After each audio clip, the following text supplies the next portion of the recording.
Zula mnyama kabalandela ngokulandela izinkomo zamadoda enhle nasenzazi la kufinyelela khona lo mbukiso. Ngiyanibingelela bafethu, igama lami nguSiyando Ngwanyembe. Mawuqala kuba khona la ekhaya ngabusalenze iphutha, awuqinisekise nje ukuthi uyalicindezela ibhathini elibomvu elibhalwe usubscribe, phinde upress nayo ke bell kanye naleyo like button. Kanjani ke bafethu, ngizobe ngikhona ngikunikeza zona shisa. Ngingachitha isikhathi sakho ungene kulona engeliphethe namhlanje.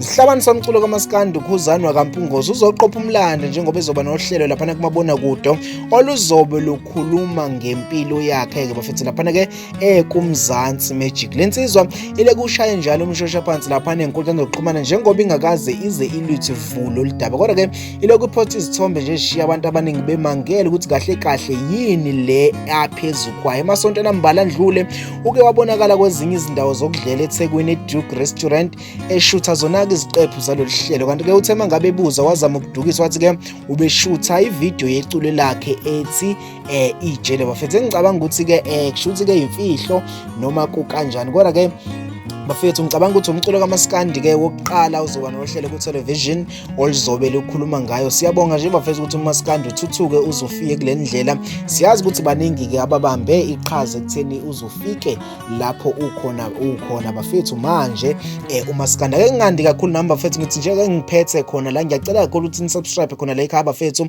niwabuke nama advertisement lavelayo lapho, niphinde niwa like nama video. Mina ke ngithi ke sengembe.